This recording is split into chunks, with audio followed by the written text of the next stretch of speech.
High jumper, Olympic champion, reigning world outdoor champion, double European champion, 3 times European indoor champion, 3 times the Diamond League final winner. Welcome, Yaroslava. Hello, everyone. Thank you for this introducing. Yeah. And last but not the least, I'll save the best for last, world record holder with an impressive height of 2010, cleared exactly this time last year here at the stadium. First and foremost, thank you very much for taking time of your personal and training schedule to be here with us. It was quite a long introduction, but very well deserved. So without further ado, I will go straight into questions. And my first question is that at the age of 23, you have almost as many wins in Diamond League events, so 21 if memory and the statistics don't fail me. When you had your first win, still as a teenager, what have the last 6 years been like for you, in particular in the Diamond League circuit, and how has that been a decisive factor to shape the athlete that you are today? Yeah, I remember that it was my dream to participate at Diamond League events, and I remember how I watched the competition with our Ukrainian athletes, and for me it was a dream. And I remember my first Diamond League in Rome. It was in 2018, and I was so young. I was 16 years old, and I remember that I was the last one, but it was a great experience for me to be part of this Diamond League, and I decided in my mind it was, yes, I already be the Diamond League champion, and now I have 3 trophies of Diamond League, It's like it's a journey of my life, how I grow up, how I get stronger mentally, physically, that to get the highest results as possible, and it showed that my work is pay off, because last year I jumped here, world record, and I'm so happy for this, and I'm happy to come back here with good memories. Do you also feel that you have changed as a person as much as you've changed as an athlete? Of course, if you grow up, you get strong personality, you get in, you're ready for everything in this life. And I remember my feelings when the war have started in Ukraine, and I remember that first thing that, oh my gosh, what I should do. And after that, I full focus that, okay, no panic, it's not working. So we decided to help and each other, and I continue to help, and now I think that it helps me to be more mentally stronger.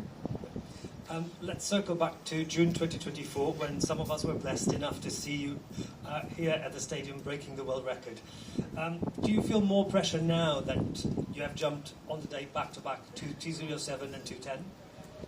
I don't like the word pressure, because every time my coach teaching me that I should just focus on my jump, focus on my feelings. But of course it's so exciting to jump here again after the world record, and I want to do all my best and to give some warm memories to spectators on Friday, and I think that we will do with girls at this time, so it will be highest results. Now that you've gifted the Parisian crowd and international fans with that accolade of being the world record holder, what can they expect from you? What would you like them to expect from you tomorrow when they come out to see you?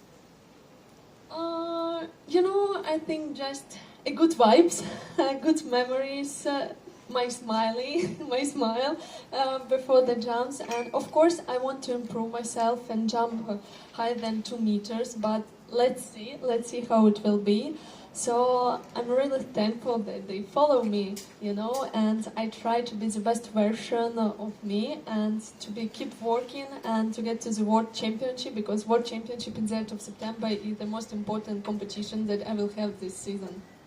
Yeah, talking about the World Championships and being so late this year, to what extent would you find yourself personally, and maybe together with your coach, that each meet that you take part in, each Diamond League that you take part, is a bit to try new things and see how you are at the shape you're in at that time and moment? Yeah, every Diamond League and every competition now, it's like show what we did and what we should do better than ever, and it's experience to get the best shape in the end of our season.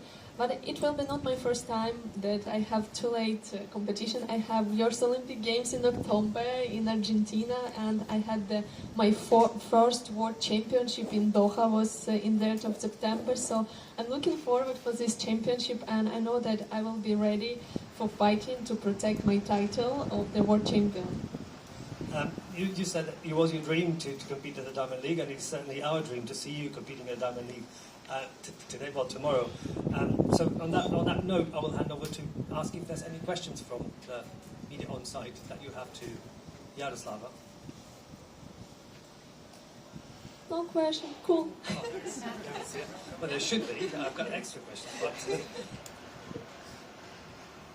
Hello. How are you feeling physically at this moment? Because you said you had something unusual in your body at the Tokyo Golden Grand Prix. So how are you feeling? Yeah, now I'm feeling good. I think in Tokyo it was acclimatization, because I had a long journey from China to Tokyo at that time. But now I feel good, and my body and my mind ready to fight and ready to jump. Thank you. Hello, Yaroslava. Do you think for tomorrow you can beat your own record? I really want to do it. I don't know how it happened, but I know that this is a fantastic place and something magical, because Paris is always magical for me, because here I jumped my first world record, and I hope it not will be the last one. And I won the gold medal of Olympic Games here, so I think something special should be coming. Hi, Yaroslava. You've told us before that you've changed your run-up to the jump.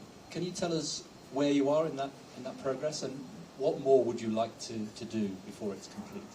Yeah, I changed my runway last year, last spring, and just work on it. Now, yes, I feel that maybe some climate windy. For example, last meet in Stockholm, it was windy to my face, and I didn't realize what I should do. So I should try to train more with windy, with climate, climate change. So, but I'm happy with my runway, and I know that I'm ready to jump high as possible.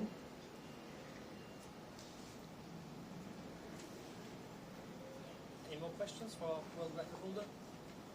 Well, I've got a couple more, but despite your accolades and with that long, very introduction, you haven't always won. So, and my question is, how do you deal with not winning every time? And what do you talk about with your coach? And also, when you're away from cameras, away from the track, and you have time just to be yourself, just to be Yaroslava, how do you reflect on those times that you didn't quite win? You might have just come second or third. Yeah, it's a tough question, but now I think I just want to receive the fun from competition, get fun with girls, and I just enjoy the atmosphere. Maybe 3 years ago I was crying in my room, but now I grow up and I realized what mistakes I did, what I should do, and of course, if you lose it means that your opponent, so for example in Stockholm, Nicola was better ready than me, but I think that after that you should just realize that you can do it again, you can jump more, you can jump higher than 199, you can jump 203, 205, and my coach said that I know that you're ready, so it's not a problem, we are working, and how my manager said that the main start is World Championship in the end of September. And one last question, sort of following up from that, you mentioned Nicola, there's also Eleanor Patterson that joined the podium with you very recently. How important is it for the sports, and particularly for women's sports, that the top level that we're seeing in high jump today, but also the friendship and camaraderie that we're seeing amongst you girls, like supporting each other? Yeah, of course it's important because sport is united people, sport is about friendship. Of course, when we are track and we focus on our results more than ever, but after track you just people who have friends, who have, so I think that it's important to have friendship and support each other, and really we have a high level in high jump now that we always change a position with Australian girls, and at Olympic Games in Paris it was 2 Australian girls and 2 Ukrainian girls, so it was impressive. But I think that we push each other to jump higher and to be a better version of ourselves. Okay, Brilliant, thank you very much. You're ready for Paris. Paris is ready for you. Thank you very much, and all the best for Thank tomorrow. you. Merci beaucoup. Oh, they have one more question.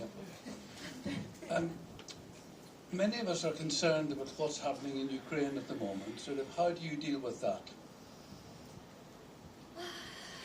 Yeah, you know, unfortunately, it's continued war more than 30 years, and a few days ago it was a big rocket attack in Kiev instead, and of course it's hard after that, like, focus on what you do, but high jump and track and field, it's my passion and it's my second family.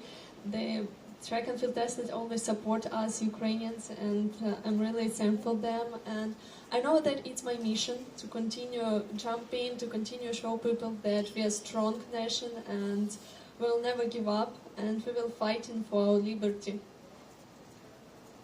Thank you very much. Yeah. We have one more? Okay. Okay. From no questions to all these questions. It's fine.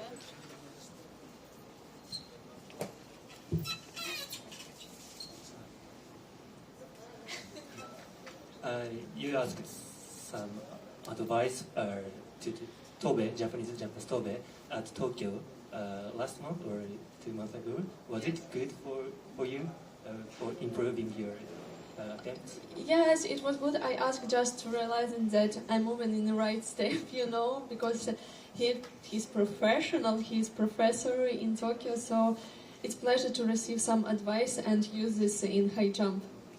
Thank you so much. You're welcome. Okay, thank you very